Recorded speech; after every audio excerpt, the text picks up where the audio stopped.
కూడా మనం తప్పుతానే ఉన్నారు.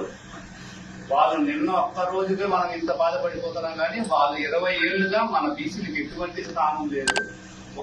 ఒకటికి 4 సార్లు వాళ్ళకి ఎమ్మెల్యే ఇచ్చారు. అప్పుడు కూడా తిరిగిపోతారు. తిరుపతిలో ఆ సామాజిక వర్గానికే కదా ఎమ్మెల్యే ఇచ్చింది. 4 టర్మ్స్ ఇచ్చింది వాళ్ళకే. ఎవరైనా తిరగబడ్డారా? దాంతో ఏమని ఫిక్స్ చేసుకున్నారంటే తిరుపతిలో బల్జాస్కే టికెట్ వాళ్ళకే ఇస్తారు, ఇంకా వేరే సామాజిక వర్గానికి ఇవ్వడానికి ఫిక్స్ అయిపోయింది. ఇది ఎప్పుడు 20 ఏళ్ల చరిత్ర నుంచి ఈ రోజు కాదు. ఈ రోజు మనకు నిన్న కోపం వచ్చింది. ఎందుకంటే మీరు చెప్పినట్టుగా ఒక పేరు పక్కన ఇప్పుడు 4 పేర్లు పెట్టారు. అన్నోళ్ళు ఎందుకని చెప్పినట్టు ఒక 2 పేర్లు ఎక్సెస్ పెట్టుకుంటే సో మనం సాటిస్ఫై అయింది. అది మీరు ఆ ఐబీఆర్ఎస్ లో మీరు చెక్ చేస్తున్నారా లేదా, మీకు నిజంగా వస్తుందా లేదా, ఆ తర్వాత లాస్ట్ మీరు అట్లీస్ట్ ఫస్ట్ ప్రొసీజర్ పెట్టలేదే. మా పేర్లే చెప్పినప్పుడు మాకే టికెట్ ఇస్తారు మీరు అంటే మా వాళ్ళ పేర్లే ఎవరిది పెట్టినప్పుడు టికెట్ ఏమి ఇస్తారు? బీసీలో ఎవరు పనికిరారు, సో వేరే అదర్ కమ్యూనిటీలో ఎవరు పనికిరారు, ఓన్లీ వాళ్ళే పెట్టుకుని చేస్తున్న ఇబ్బంది ఏముంది? వాళ్ళు ఏం చేస్తున్నారు? మనలాగా సీనియారిటీ ఉందా వాళ్ళకి?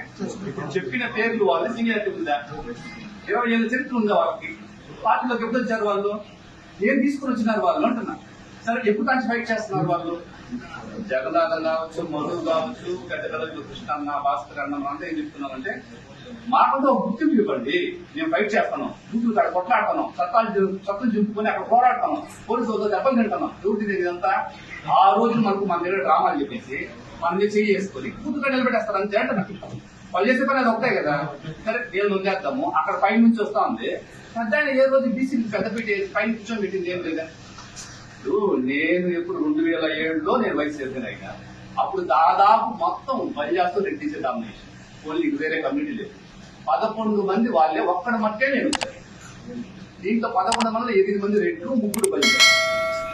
నేను ఒక్కడే వచ్చాను. అప్పుడు చంద్రబాబు నాయుడు ఏం చేశాడంటే ఒక యాదవ్ కమ్యూనిటీ బీసీకి సహాయం చేయాలని 2007లో చేశాడు. అప్పుడు నుంచి దారం పట్టుకుంటూనే ఉన్నా, ఇంకా చేస్తాడేమో ఇంకా చేస్తాడేమో. ఏం చేసేది ఏంటన్నా? ఏం చేసేది?